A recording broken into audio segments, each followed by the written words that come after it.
Hello and welcome to Unparliamentary Language, a political podcast that's coming to you this week live from the 1890s in Jacob Rees-Mogg's home constituency. And how is your house, Rob? Yeah, it is. It's very good. We've got, steam-powered ovens, the latest top-range mangles. We're doing quite well here back in the 1890s, and I'm happy to have you step back with me to this time. And we'll head straight on into Headline Quickfire. First up from the Daily Star, purely because of the headline. Putin on the glitz. Yeah, it's that time of year again. I'm feeling hot, sweaty. I'm having visions of Harry Kane. Yes, I've got World Cup fever. It's here. It's non-stop football. I've got the TV on 24/7. I'm watching... I sat down the other day and watched Morocco versus Iran. Why would I do that otherwise? It's because I've got World Cup fever. It started. It's a festival of football, and I'm psyched. How are you feeling about it? I am indifferent, but I am enjoying the YouTube-based parodies of everything to do with the World Cup. I'll throw one in the show notes of how to make a winning World Cup song from someone who can't talk about the World Cup because they're sponsored by Umbro. That sounds fantastic. I look forward to watching that later. Our next headline... My tube tribute to Grenfell Pal from the Metro. Yeah, so this is a year on from the Grenfell Tower disaster. There were lots of tributes this week, including the tower itself being lit up in green, and one of the most eye-catching tributes was a tube driver who stopped on his route to get out on the bridge next to Grenfell and put up a green flag in solidarity, I believe. As is sadly the way these days, there are loads of commenters being like, "Oh, you could have caused a train crash. What are you doing?" But that's not how trains work. They're able to detect if something's on the line, and I think the majority of people are probably pro someone showing solidarity like that. Our next headline: May's £20 billion NHS gamble from the Mail on Sunday. Yeah, this is the news that Theresa May plans to put quite a sizable injection of cash into the NHS. It's been one of the main complaints or main concerns from voters that they feel that the NHS is underfunded and that it needs more at this time now than any before. I think the reason why it's phrased as a gamble is because the Tories already have quite a negative view from the public on how they're dealing with the NHS. So is it worth Theresa May risking sort of public finance or putting so much money in if it doesn't turn into votes for her at the next general election? Yeah, and I think you mentioned to me just before we started recording that is this going to bring Labour voters over to her? Will they actually believe that the Conservative Party cares about the NHS when people, I would say the general feeling is they probably don't? Yeah, I would agree with that. I feel that there's a perception of mismanagement of funds, at least under the Conservative Party, and they've been in power now since 2010, so they've had nearly 10 years to manage the NHS. Why have they just started to do this now, some people will ask. I think it's likely that the Labour Party are winning the argument on who should fund the NHS and how to use that money.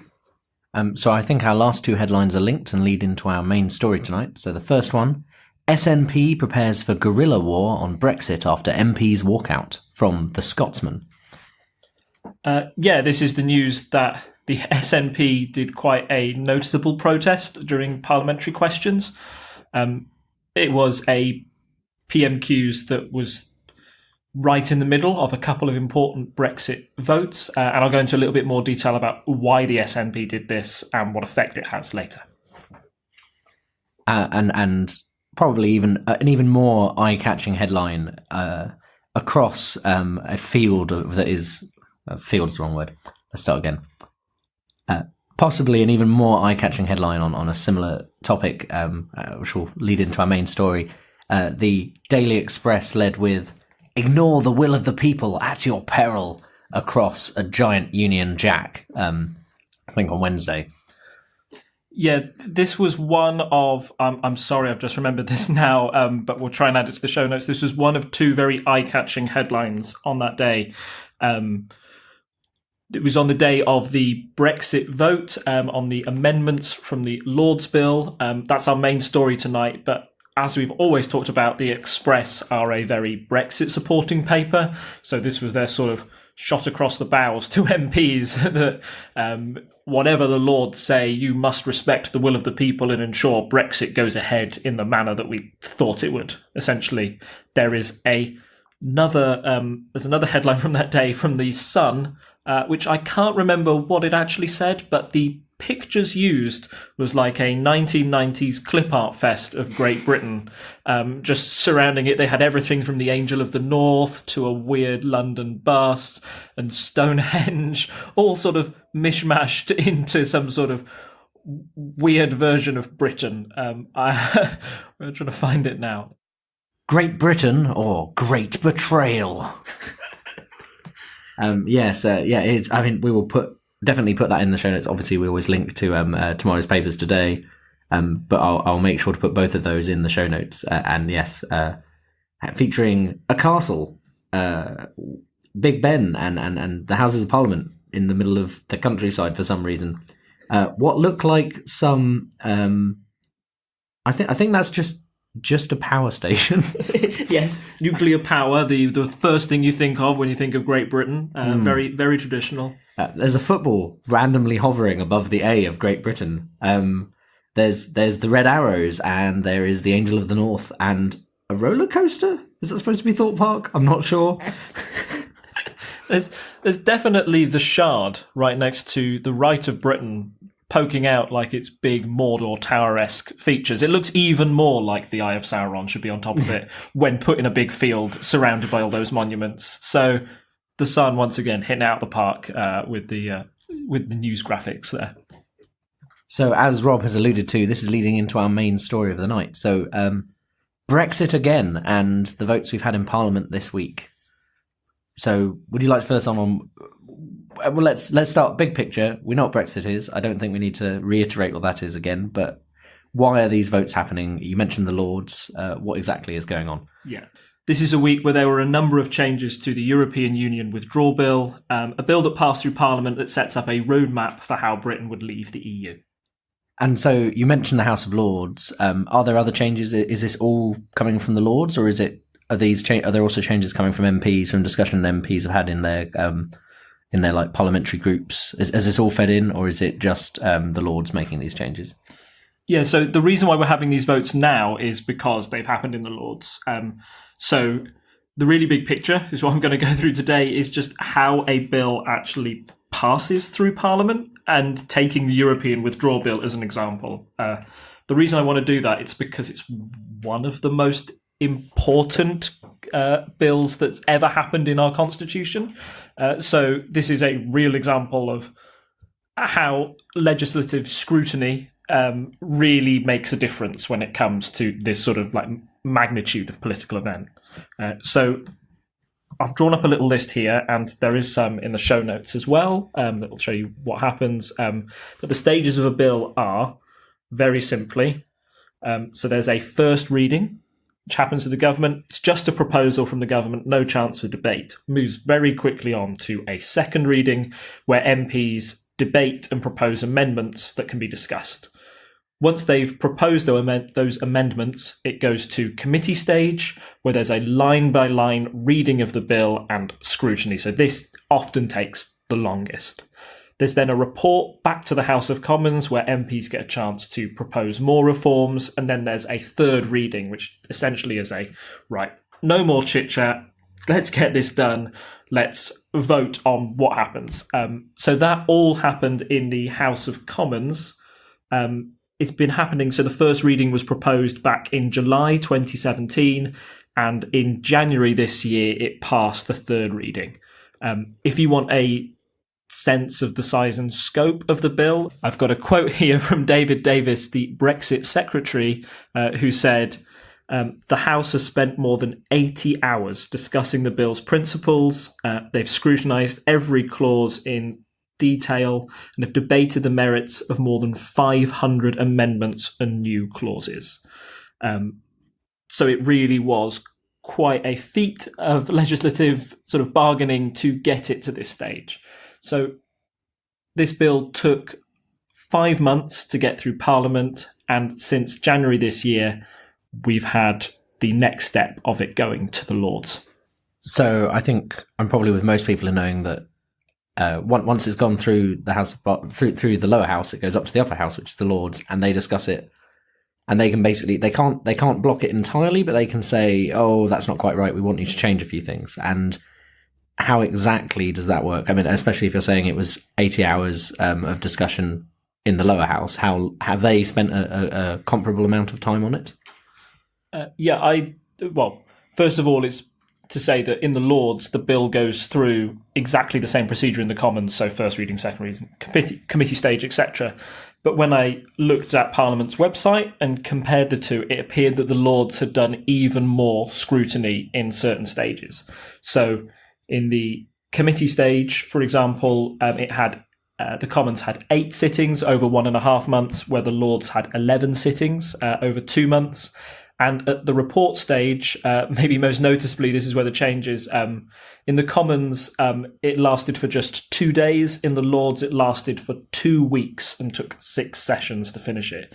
So it really did take a lot more debate and scrutiny within the Lords to get it through to this stage. And that's what all the headlines we've been talking about for the past few weeks about, Lords disrespecting the will of the people. I mean, that's coming from the right-leaning press.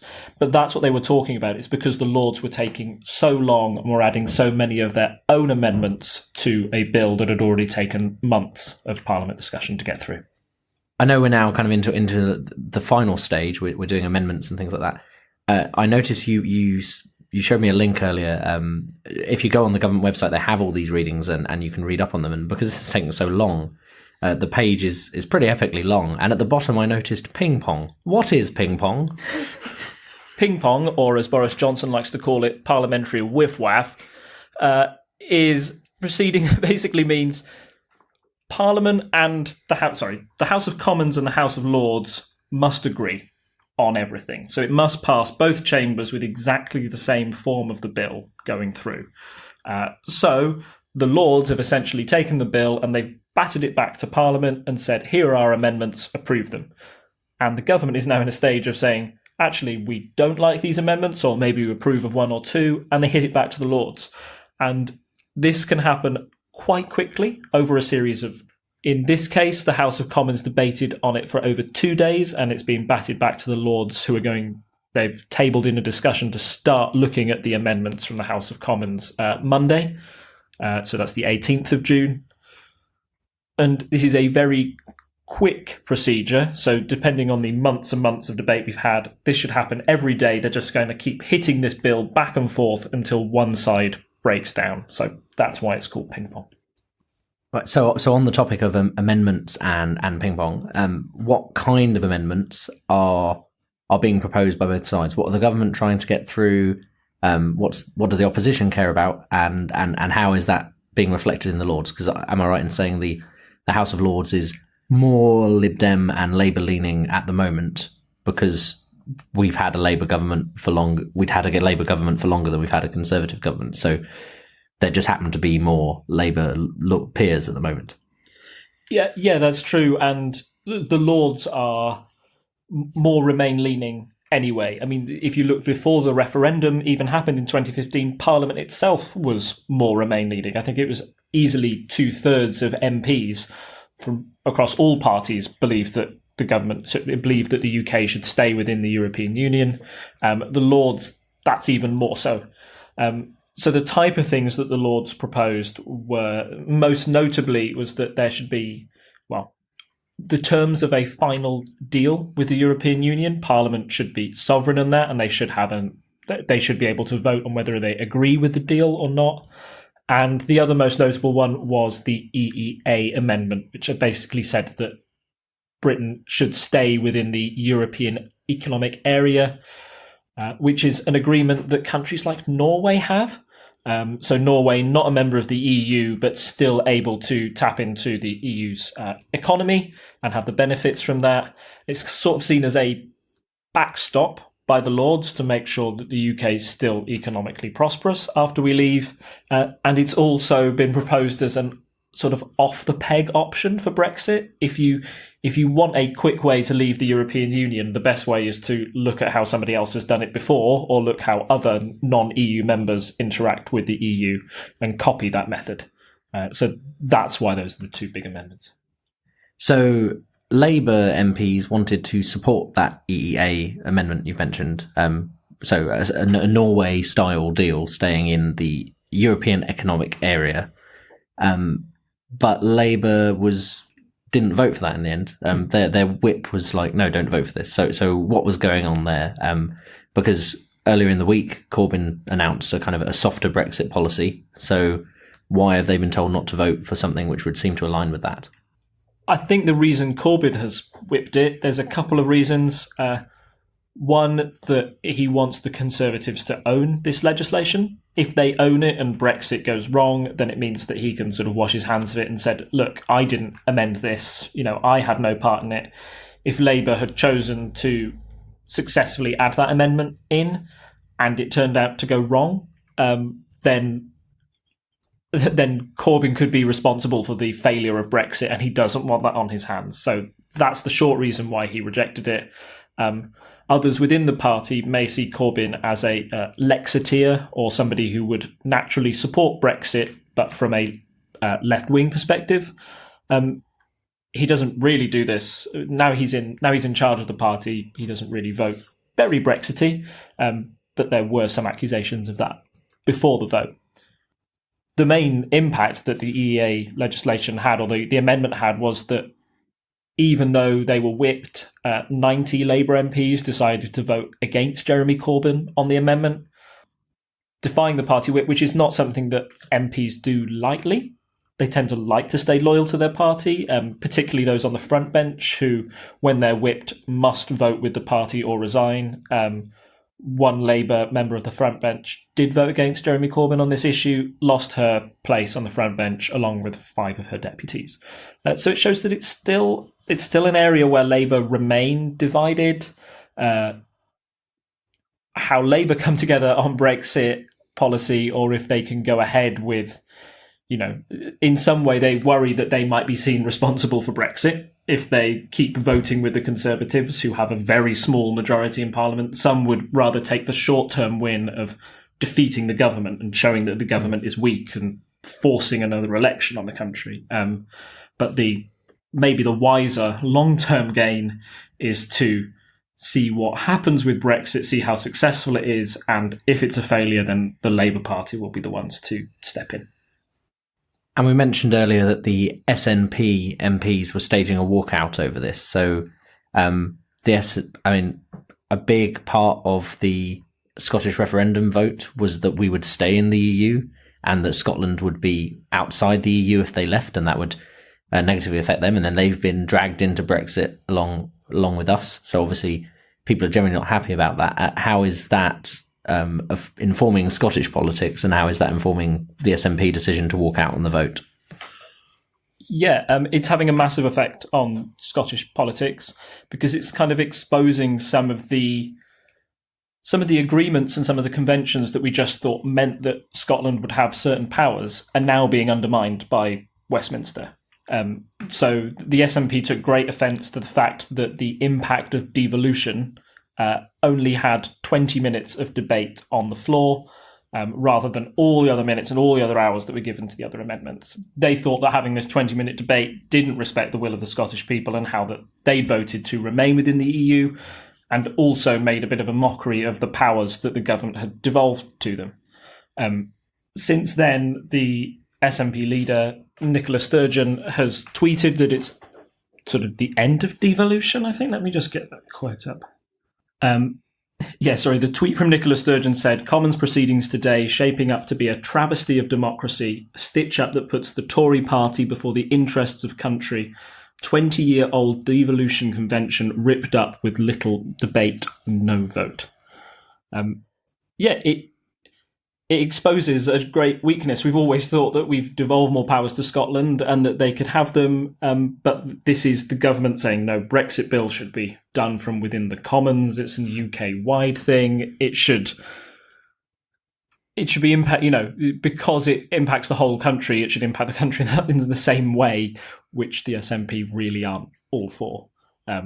So again, it's another Brexit border issue. I know we've spoken about Northern Ireland a lot, but if Brexit does go through and the SNP and Scotland remain quite divided, it raises the possibility, I think, long term for another referendum on the issue. That'll just be a wait and see. So we've talked a bit about splits in the Labour Party. The SNP, that's kind of a split in the country. Scotland wanting to move away from what the rest of the UK is doing. How is this affecting the Conservative Party? Because we've spoken before about rebels like Rees-Mogg and his gang. How has this come over? Have the rebels rebelled? What's going on with the Conservative Party? Yeah, well, the European Union's always been a big issue in the Conservative Party, and there was a split going back to John Major. Having a referendum on the issue was meant to resolve this problem.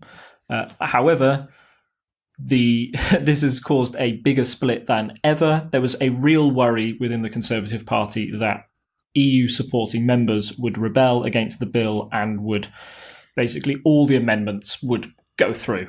The way this was avoided was by Theresa May essentially saying that the rebels would be allowed a say on the final deal. So the big fear of Remainers and of MPs in general is that we'll be left with this deal or no deal option. Theresa May said it before that no deal is better than a bad deal. Remain MPs respectfully disagree with that assessment. And say that the no deal scenario would be potentially catastrophic. If you have no deal, essentially, airplanes might not be able to fly to Europe the next day because you have no agreement on anything whatsoever. So what Theresa May did to resolve this problem within her party is she said to the Remain MPs, right, I won't give you a deal or no deal option. I'll give you we accept this deal or we remain within the EU and we look to renegotiate until we have a deal. However, to appease the Brexiteers in her party and to make sure that they didn't vote against the government, she didn't put this in writing, and it wasn't an added amendment. It was just a promise. So, in short, the Remain MPs have got nothing on paper, but they've got a promise from their Prime Minister. The PM could go against that promise, but if she does, it would. I'm happy to say this, that it would certainly split the Conservative Party. This would be a massive breach of trust. They'd split. They'd possibly try and find other people in the Labour Party to form a pro-European party, and it would mean the end of the government and a general election almost instantly. So this issue is massive for the Conservatives. It's massive for the country. She's sort of fluked her way through this one so far.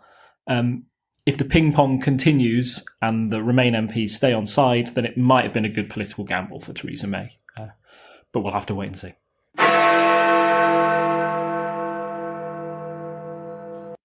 For all of you listening to this podcast on an Android device, do us a favour and give the Podcast Republic app a try. If you've been listening on the website up until now, this app allows you to get all of your favourite podcasts directly on your Android device. You can search for the podcasts you want to listen to, select them as a favourite, and have them all just one click away. One of the best features, as far as I'm concerned, is the ability to modify the podcast details locally, allowing you to customise the look and feel on your device or rename them for better organisation. Don't forget to set unparliamentary language as a favourite so you don't miss any new episodes from the front benches on the Podcast Republic app.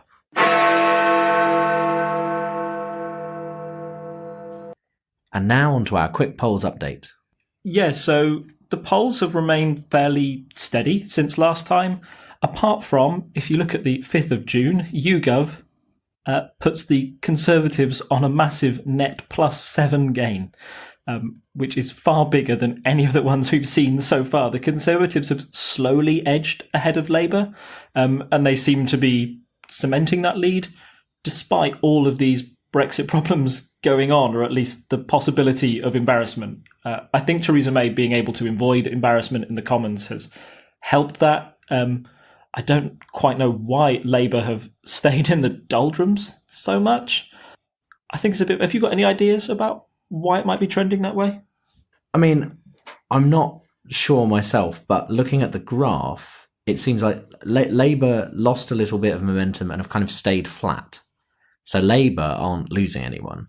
but Conservatives seem to be increasing. And then if you look at the lower end of the graph, the Lib Dems have dropped off since May, as have UKIP. There's been a slight raise in the Greens. So I think it's probably just some voters who maybe wanted to show how they felt at an election are now returning to form, especially if there are UKIP voters who saw how bad UKIP did in the elections, who are now going back to the Conservatives. So when doing these polls, it just looks like the Conservatives are gaining when Labour's staying flat.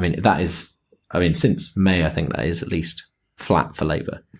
Yeah, I'd say there's a fair assessment there. Actually, you looking at that UKIP figure makes more sense of that polling number for me. It hasn't gone down a lot, but I think even the most hardened UKIP supporter might feel that their party's dead after the local elections, and the natural party for them to return to would be the Conservatives. So that might be giving them a small boost in comparison to Labour. And welcome to our new regular feature, Political Deathmatch. So we've covered a lot of really important issues, and I think this is one of the most important I'm going to have to bring to you. So we've had the meeting of the G7 leaders. We've had Trump and Kim get on. But the real question everybody wants to know is who would win in a fight between all the leaders of the G7. So I've come up with a couple of scenarios because, for one, I think Putin is obviously OP. Okay? Putin's just going to win. So my first matchup is going to be Putin with Angela Merkel's arms or Angela Merkel with Putin's arms.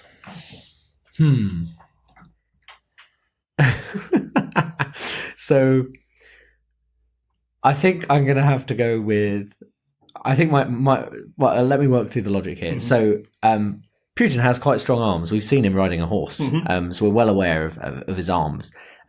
Whereas Merkel's arms, she's not been going to the gym pumping iron. So no. I think probably what I want is the calm, collected head of Angela Merkel attached to Putin's strong, almost robotic arms. Mm-hmm. Okay, good. That's fine. I think that's an acceptable deathmatch. I would just add in that Putin's. You can't underestimate Putin's mind games. Putin knows Angela Merkel is afraid of dogs and has known at meetings to bring along dogs just to settle Angela Merkel. That's a real thing that's actually happened. So I think whatever Putin's head's on there, he's got the mind of a ex-KGB agent. Like he's still pretty strong, and he does still have access to his legs. Exactly. Yeah. Yes, those powerful legs. Take her out that way. Yeah. Okay. So what about Donald Trump versus Trudeau, the Canadian Prime Minister? They've had beef. They've had beef on Twitter. Let's settle this in the ring. Who's going to win? So, Trump has a weight advantage here. Mm-hmm.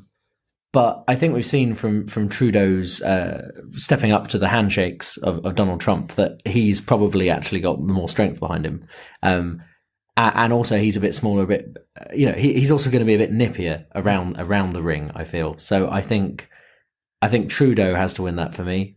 He can, I think, just keep irritating Trump by jumping around him, small jabs, and that would really, Trump would just lose his cool, and I think Trump would be angry, but it would be not directed well enough to help him win the fight.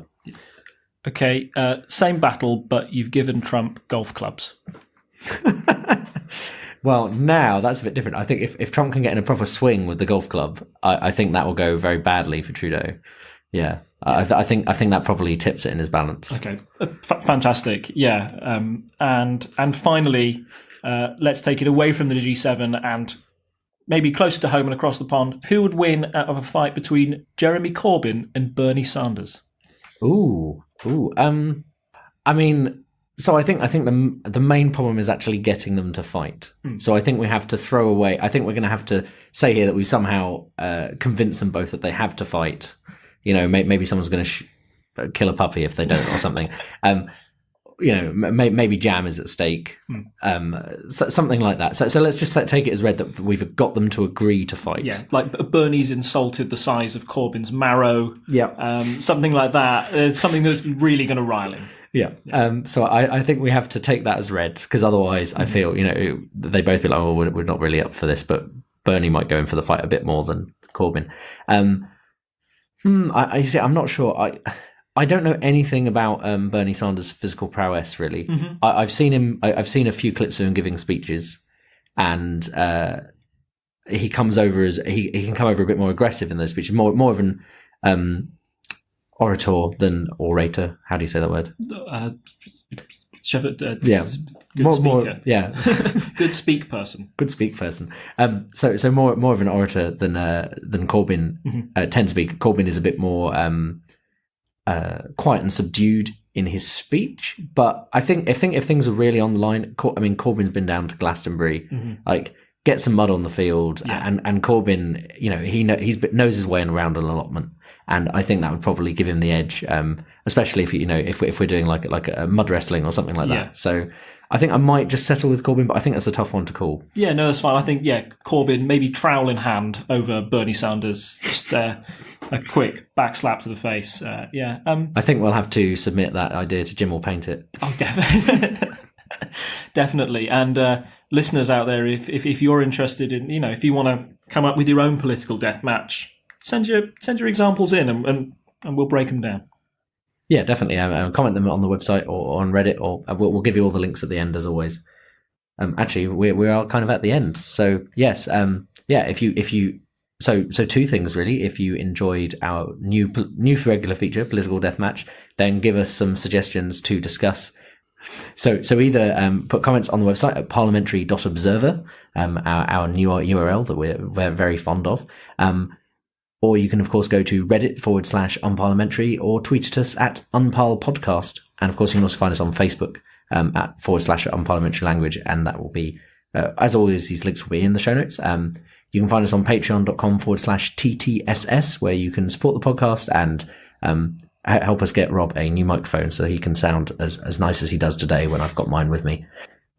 And also, yes, I hope you liked a bit. We had a bit there of the kind of idea that we might be going with over summer during silly season. We had a bit of a discussion of how Parliament works, and I think we're going to try and do some longer form episodes on that, a bit more in depth, a bit different from these episodes when it comes to summer, and those will be released as like specials. So if anyone has any suggestions relating to that, please let us know.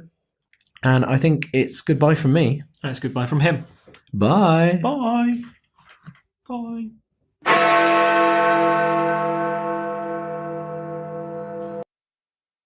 Sarah, thank you for respecting my privacy. Sex gong, sex gong. I've now accidentally recorded myself singing the sex gong song.